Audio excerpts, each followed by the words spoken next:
So I don't get copyrighted, I'm gonna go to something different real quick. But basically, you got like, I think he's like 9 years old,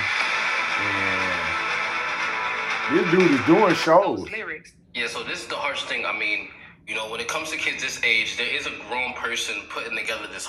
You don't really, if you're not familiar how the music works, talent isn't really a thing no more. Like right now, the music and I'm industry moving is so I starting don't to get switch. copyrighted, but I'm just trying If to this was a grown man and the roles was vice versa, this is how, when I always spoke about there is a war on little boys in America because they desensitize the idea that they still need to be led in the water in our community.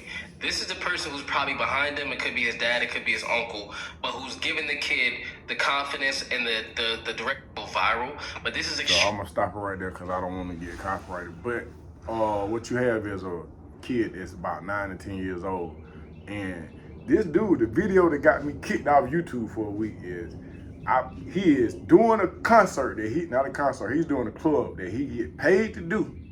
And this little 9-year-old is at a club. He's in Florida, and he is slapping a stripper. No, not Florida.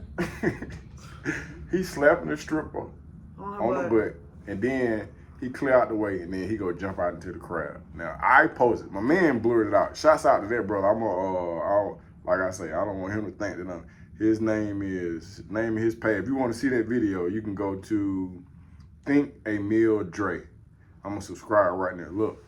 Please don't do nothing to me. I'm subscribing, and I've been listening to your stuff, so I appreciate the video, and you went through and did the editing, so it's no disrespect at all. But I posted the video, and I was not as smart as this brother, and I just posted it, but it was a small clip, and I got a warning, and then I got a strike, and they kicked me off YouTube for a whole week. But my title was this: is hip hop, and what the question that I'm posing.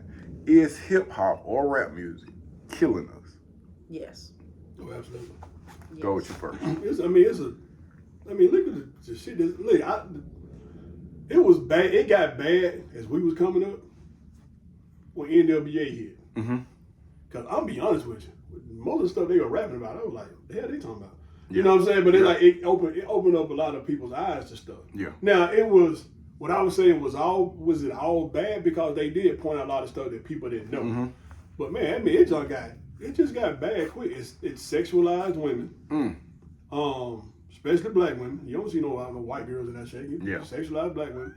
And rock videos have to disagree with you on that one. Well, yeah, I have to disagree with you on that one. But I think the music industry in general sexualizes women. It weaponized black boys. Mm-hmm. Because you had boys fighting over turf, like nigga, this ain't even your property, bro. Like you fighting over shit that's owned by the doggone housing department. You know what I'm saying? Like say, this ain't even your, like you in my hood.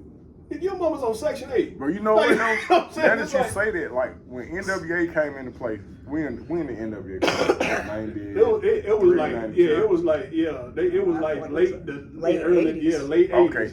I remember it was middle school. I was in middle school when they was out. Okay, so true story.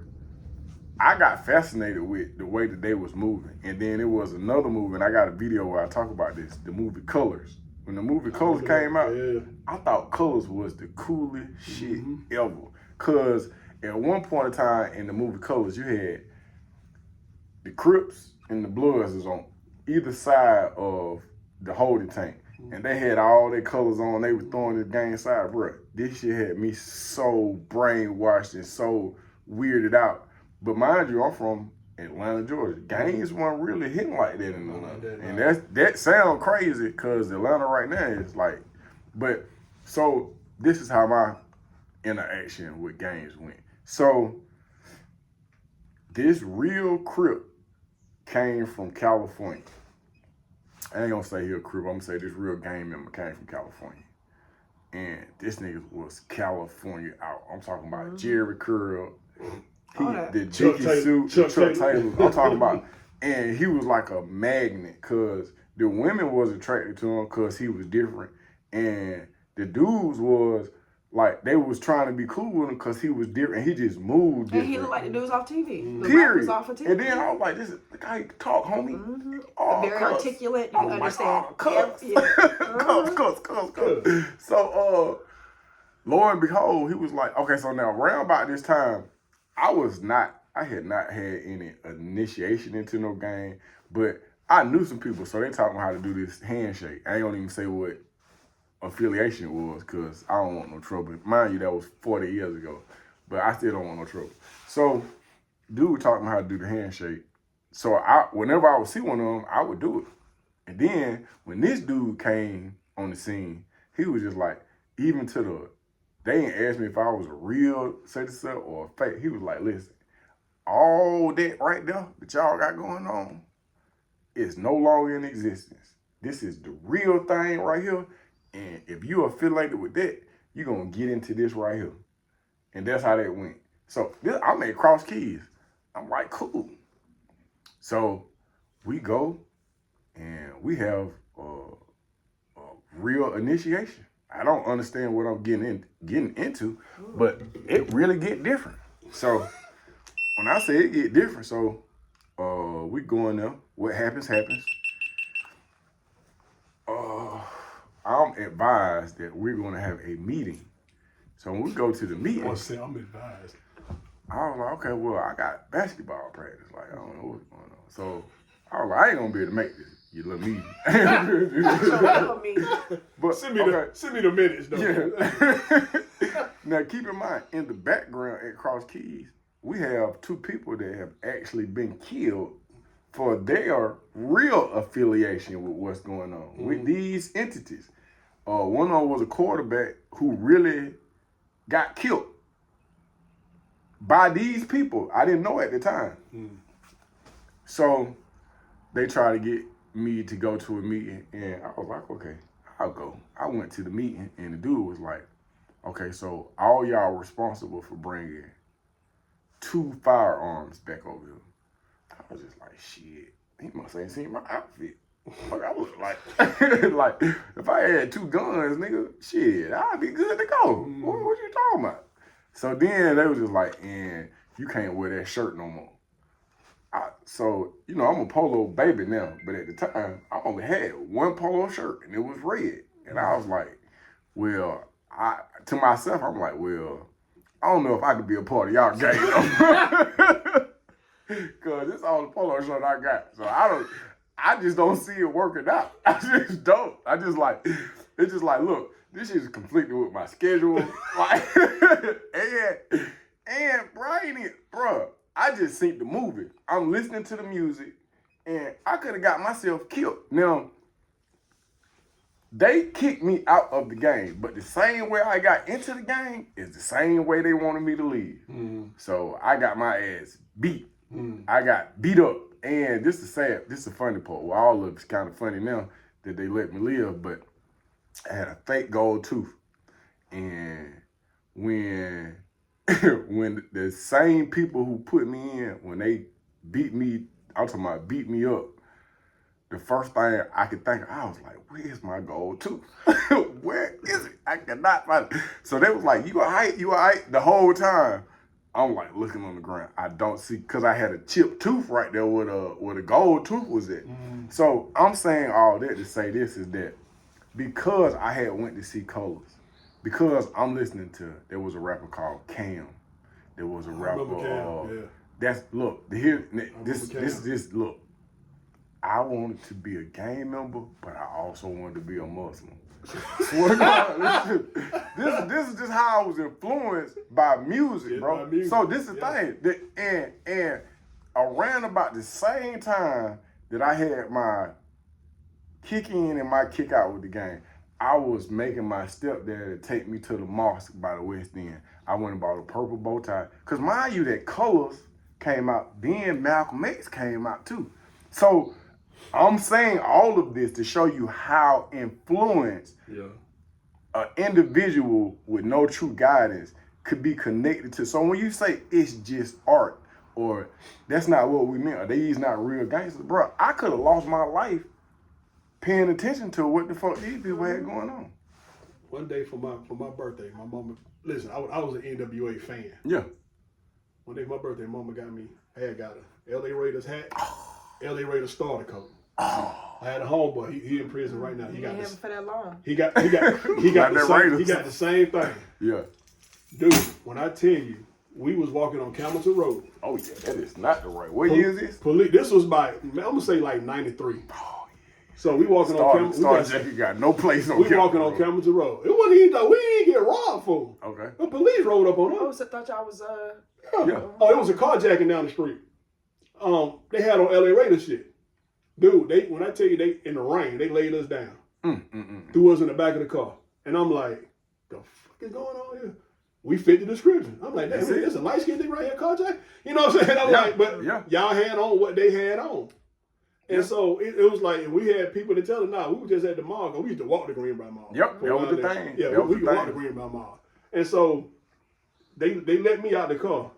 But he was a little bit more, what's the word I'm looking for, lack of a better term. He was a little bit more aggressive than I was. Yeah. He was young and he just like, he was at that rebellious stage. He was kicking the door. He was kicking the window, trying to kick the window out. Yeah, they've been locked up for. So yeah, he was he was a little more, but I was it was that shit scared the crap out of me, man. Like, it's I'm like, dude, they rolled up on us like. That's how that's the influence. So I'm 40. So rap has always existed in my life. And with me having older siblings, I've always heard all different genres of it, from the early rap to the 90s stuff, which I grew up on, to even now. I mean, because I don't have kids, so I feel like I'm still a little young, so I like to do the little ratchet music sometimes. Right. But I can say this is like, it ain't really changed. People try to make it seem like the music, because let me tell you, them same stuff that they talking about now, they've been talking about that. And so, to me, what happened was, though, is the people that are raising children, they are raising them with social media. And with that, everybody wants somebody, they trying to be famous. Now, you do genuinely have some younger parents out here or that are actually wanting their kids to do it the right way and not. But the issue with that is his parents think that that's a good idea. Mm-hmm. And the people that put him on, all they looking at is like, he getting put on. We all about to get some money for this. And it doesn't matter what that's going to do to that little boy. Because this ain't no different than what Bootsy did with his kid. Yeah. You sit there and you expose your children to sexual acts. I don't care if you think that it's willingly, you exposing them to sexual acts at a young age to where why does it not happen organically? Why are you sitting here and putting your children with grown women or grown men and wondering why they end up not looking at women the same? Pac said it back when he was alive. Like, you literally are making us look at women as things and not people and not producers of the world. You know what I'm saying? Yeah. So I wholeheartedly believe that rap music started off as a place to be able to, express ourselves, and it did come off, and it is sometimes still used as art. Not everybody is using it, because like Kendrick Lamar to me is a great example of using his art to try to turn the way it looks. But when it all comes down to it, you got people that like Kendrick, and I love Kendrick, but guess what? I also like Quavo. Yeah. You know what I'm saying? I also like it's different aspects up to it, but as a people, we are putting out this music that is saying, shake that ass, kill your people, don't let them be fresher than you, and fuck that bitch. Fuck everybody, fuck your mama, fuck all that. What you can do at this age, though, you can differentiate between it's entertainment. Mm-hmm. Yes, we understand that now. Yes, like I listen to anything now. Like I listen to Migos, I listen to all kind of stuff. I you know what I'm saying? I'm a big J. Cole. I love J. Cole. Yeah, but it's like it's entertainment. As a kid, it's not entertainment. It's real life. You know what I'm saying? Because you have all these other kids trying to live there. You know what I'm saying? They don't understand. Like, most of these jokers ain't gangsters. Most gangsters don't brag about being gangsters. You know what I'm saying? Now it's like they, dudes. But I remember like real joker gangsters. They weren't taught. They ain't gonna say nothing to you. Nobody who's from the projects brag about being from the projects. Look in the last, let's just say 5 years, how many rappers have been killed? Yeah. You talk about, and some of these rappers that were killed was real gangsters. But guess what? These folks, it's crab in a barrel. Mm-hmm. These folks see what you got, and you out here and you bragging about it. They don't like it. They gonna shoot you. And that's simple just as it. that. Yes, and guess what? So go ahead. The solution? Yeah. Man. Hold Oh, I got one more silly story. I was so heavily influenced by media and music, and not just music, but TV shows. Remember I told you about? Yeah, Cosby Show. Okay, I'm gonna go back to the Cosby Show. So, do you know that at some point in time during I think I was in junior high school, I was going to Sequoia. So, I seen Theo carry Justine books on the Cosby Show. Mm-hmm. There even was a time where he had the blues where he was like, Justine, he had the blues, and Bill Cosby and his friends he was like, oh yeah, you got the blues, and then they was playing music, and then like a lot of stuff that I had in my mind was structured behind the Cosby Show in a different world, because I wanted to be a Morehouse man because of a different world. Mm-hmm. Okay, so when I understood at the time, I did not understand the process of getting a female's phone number and like talking to her and like, oh, this is the talking stage. We talking and then we go together. Mind you, if there's a virgin, I am a virgin's virgin. I don't know nothing about nothing. I'm talking about, and this is not during the porn era. This is just like, it's just school and it's just church. And I'm having situations where I didn't, and this seemed like I'm gonna say it anyway. I never masturbated till I got to jail. I didn't even, the concept of it, I never understood it. So I would have I played football, basketball, and baseball, so I stayed on the M&M bus and the bus for the athletes that bring you back. Mm-hmm. I remember I said, if I don't have a wet dream, if I lay on the back seat of the bus, that I'll move and this is gonna happen in my pants. That's just how in tune to virginity that I was. So now I'm saying all that to say this, that you lost his iron. I know this story. Okay, so I'm saying all that. I was vulnerable and I did not understand, but I was under the misconception that because Theo carried Justine books, there was this girl, I ain't gonna say her name, but she was pretty, and she asked me to carry her books from Mr. Lockwood class down to the cafeteria. You thought you was in. You thought you was in. I didn't have her phone number. She never gave me no kiss. We never held hands. But I thought because Theo carried her, I was like, I did carry her books. They would go together. I was like, shit, so we must go together. Bro, I was telling people that we went together. I'm talking about, and then we had a embarrassing conversation because I done told people nasty. She was like, you told somebody we go. I was like, yeah, I can't do it. I was like, did you not watch the Cosby Show? Am I not carrying you? You didn't watch the Cosby Show. I was just like, I don't know if you missed the episode, but I didn't refer back to it because at the time I didn't realize that that's where I had got this information from, and it wasn't until years later. I'm like, damn, bro, that was lame as hell for you to say. But I am on that side. It's funny, but what about that kid who is listening? No disrespect to YSL or Quavo or whoever it is, or any type of drill music or any of that. You listen to this stuff with the same vulnerability that I had, and you believe it. You believe it. Just like I believe that me and that girl went together. See, but I also think like the difference between like when we was coming up, like I knew all this stuff. Like, I mean, and I feel like we listened to like real gangsters. You know what I'm saying? Real street niggas. Man. Yeah, and most Atlanta rappers back then. Yeah, but what I'm saying, I don't know if y'all done took the temperatures on these young dudes, because you just said so. You was like, think about, well, you know what? It's different kind of gangsters, because a lot of gangsters back then, they weren't running around saying we'll do this to you. But now these kids, they is saying they'll do this to you, but they'll really do it to you. I mean, there's a whole case going on right now about using your lyrics and what you said in lyrics against you because you've committed crimes in these lyrics and now you're bragging about it. And so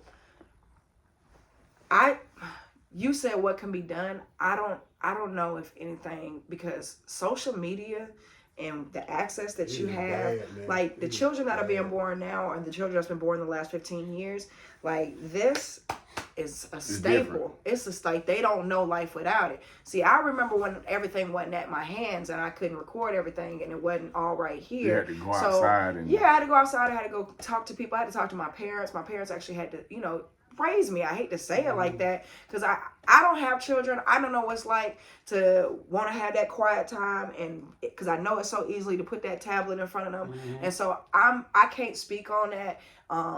Shout out to the parents. That's why I don't deal with badass kids, or that's why fuck them kids altogether.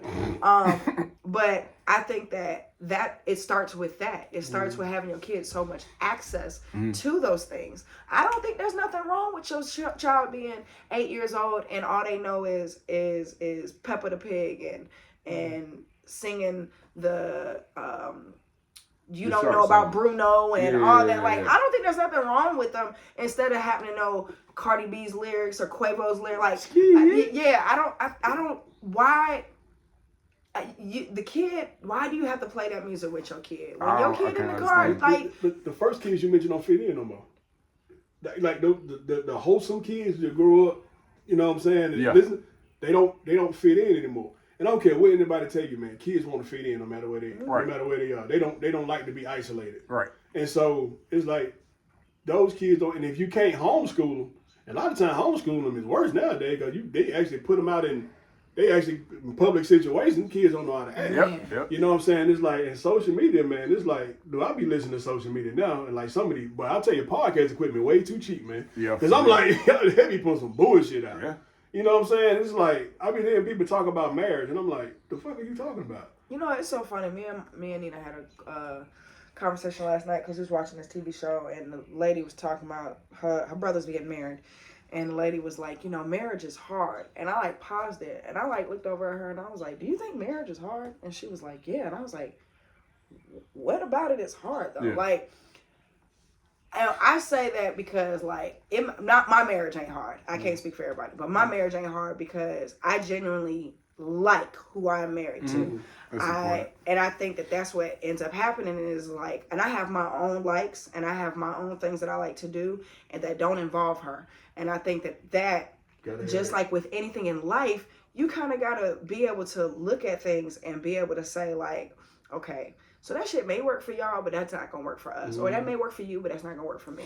And so I think that you have to find a balance. And that may be in parenting and in relationship. You got to be able to find that balance to say like, hey, I know that you know, that's when you have to be a parent though. And say, I know you want to fit in.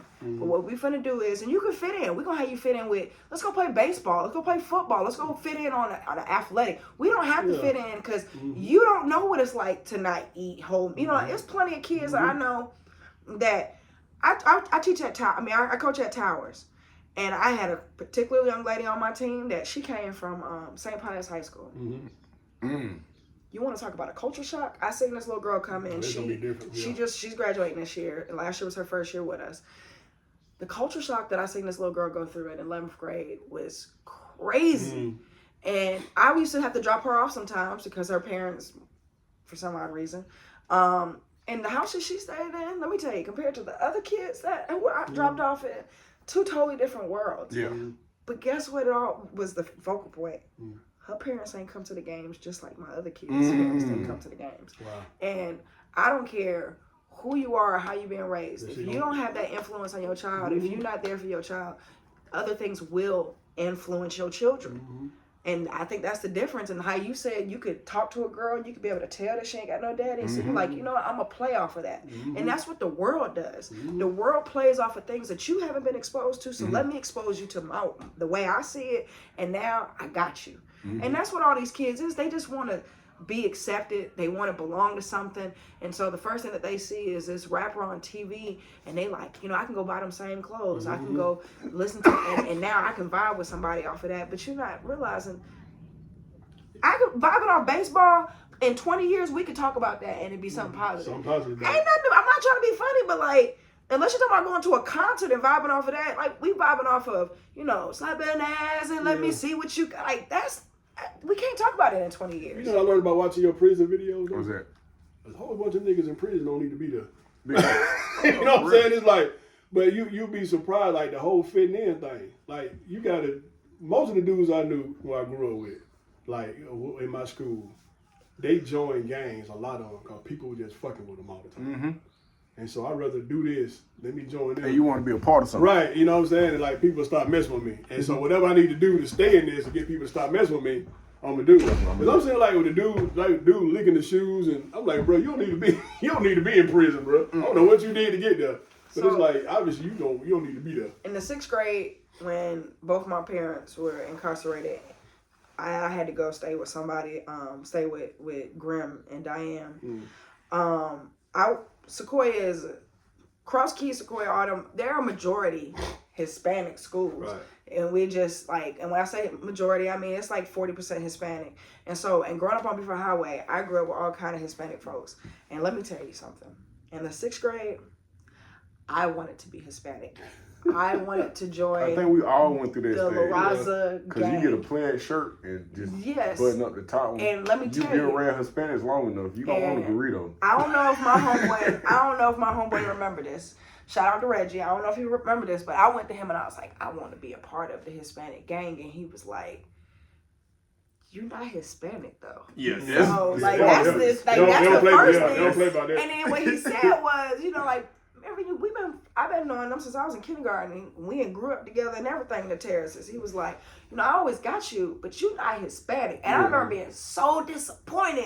I couldn't get jumped into this gang and be a Hispanic gang member, because I just wanted to fit in. I was going through so much with Nick just dying, my parents going away, and all my siblings are adults at this point, and I'm like, I don't have nowhere to that's me. So my Hispanic people, they was like, and Hispanic people, that the thing about them is like, with black people, sometimes I wasn't black, I was too white, and then with the white people, they was like, oh, you are definitely not one of us. Yeah. So that had me in this in between phase of okay, well then what am I? And then I used to be like, I remember telling him, but my brother and my sister, they half Mexican. My mama was married to a Mexican. I'm like, hola, ¿cómo estás? By the transitive property. I'm Mexican. And then now I look back at it, and that was my closest to a gang I ever affiliated with. But now I look back at it, and I'm just like, this is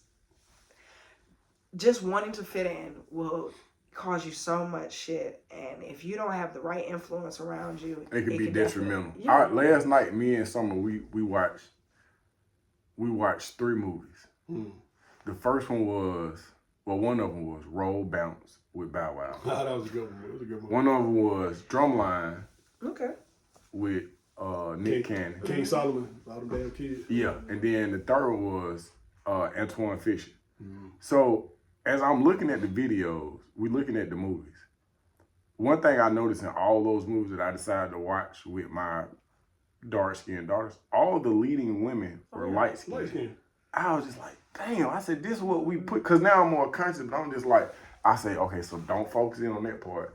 But throughout the movies, I always ask my child, especially when we look at a college movie, I love to look at college movies with my daughters, because I'm just like, so they online, and I forget what program they're with, but I was like, Summer, you think you could do that? Because I want to get her, and her mind already set on me. This child said, I can do whatever I decide I want to do. She said, whatever I can put my mind to, I can do it. She said, so to answer your question, say, if I want to do that, then I will. Yeah. I said, damn. She gotta say nothing else. At 10. I said, at 10. So that confidence. Okay, so here's the thing. Okay, so you can go through the high school book. I tell you throughout conversation that I played football, basketball, and baseball. But then when y'all be looking at the game, see how y'all comment on shit, you got a whole room dedicated to the Falcons. You got on a Hawks hat, and you've coached back. Both of y'all done taught on another level and everything. And I tell you that I can go to a game, I can interact. But when I tell you, I do not give a fuck about sports. I do not. Dude, it's crazy, dog. Like, it's most siblings I know, them jokers be completely goddamn different. This is the thing right here. Okay, so here's a true story. The true story is that I played football, basketball, and baseball trying to get y'all daddy to come to the game. And I used to hyperventilate when Uncle Emery used to come, but this nigga wouldn't come. I was just like, well, I'm going to do good on this, and then he's going to hear about it, and then he's going to come to the game. And I realized that I didn't like sports one day when I was playing basketball, and I had learned how to dunk. And it was fun when everybody was watching. But then when wasn't nobody watching, I was like, this shit really stupid. I don't really like this. But the crazy part is this is what I really wanted to do. I really wanted to, if you can't see it from there, I'm gonna open it up and show it to you. So at one point in time, I was going to Corn Middle School. I was going to Corn, and you could pick an instrument. And that instrument was the instrument your ass was gonna be playing, because Corn didn't play all that switching. So I got into band, me and Deron Walker, who happened to be my best friend at the time. We had got into band at Corn, and the only thing that was left was the flute. So I did the math. I was like, well, there is no LGBTQ community at that particular time, but there was a little boy who rode our bus that clearly, He's a part of that community now. and he played the flute. So I was like, I can't play no flute. Deron was like, nah, I can't play no flute neither. But he was like, what about strings? So we went and we signed up for strings. Me and Deron was in junior high school, and we stayed by Tupelo. And when I tell you that this boy had confidence out this world, but he never played no sports when we was in school, period. But we used to go outside his house in the hood. Mind you, we used to go play in East Lake Meadows. But he was like, man, we gonna practice right here. I said, we gonna practice they over there doing that. He was like, so? He had then got the little thing, The music. that you hold the music on. Bro, we sat in this boy front yard and played, and only song I knew was When the Saints Go More, because you ain't a whole lot. So when I started thinking about a solution should be like our children, our grandchildren should be strong enough to do what they think is important. Because important other people. Yeah, because a lot of times we'll adapt, we will find something that the majority are interested in, and we'll pretend that we like it till we start liking it. And then we gonna play something for us? No, that's not it. I just wanted to show you. Okay, so I just wanted to say that as an adult, I'm 46 now. I was 45, and I was like, you know what? I'm gonna do something that I want to do. And this was a day where I was just by myself. It was just not a good day at all. But I was like, and I want to spend $465 on a violin. I probably done picked it up maybe 6 times since I done had it. But when I get to a place where I'm just like, I was like, you know what? I wouldn't mind showing my grandson how to play the violin, or maybe we could learn it together. But my whole thing is, my reason for saying it is that sometimes I'm that age, I'm that 46 where it's just like, you didn't get to do what you wanted to do when you was a child or when you was a teenager, because you was so busy pretending to be hard and pretending to be some of these people you see in his music, that you finally, now I understand what a midlife crisis is. Because I got a motorcycle downstairs, and I got dirt bikes and all types of ignorant shit down there. I'm just like, so now I get what's going on. Like, damn, this is a part of it. So this is definitely the last video, but I'm saying that all these videos, and this is going to be like a mini-series, and we might call it Henry's Children or something, but we've touched on a lot of things. But one of the most common threads is like getting in tune with yourself, not allowing the trauma from other people to affect you. And I'm just at a point where I'm in a place where I'm just like, man, what makes you happy? What is it that you want to do? Not what do the majority think you're supposed to do. But bro, sometimes you just got to play your violin. Sometimes and this would be a dope segue if I just whipped out and just played like a romantic song. But shit's, like I said, shit's not going to happen. Dancing while they playing your song. Go on, hey, look. Today is the best day of my life. Go on, do your little dance while you're still playing your song. So, I have one question as we leave this series, because you're going to get this series this upcoming week, and they're going to come back to back to back to back to back. If I had to leave, you would have thought, my thought would be, man, be who you are despite the popularity, the liking, or the interest of others, because it's important that you find out who you are and what it is that you like before it's too late. With that, sometimes it means you got to leave your environment as well. So to go explore things, go see the world. There's so much more to offer them besides 285. Go explore other different cultures and just try to be the best version of yourself every single day. And sometimes it won't work, but you got a whole nother day to keep working at it. Bro. Life is going to throw you a bunch of obstacles. Don't create none for yourself. They gonna give you enough. Yeah. With that being said, today is the best day of my life. I'm here with my siblings. Look, I need for you to subscribe, like, share, comment. Let's talk about it.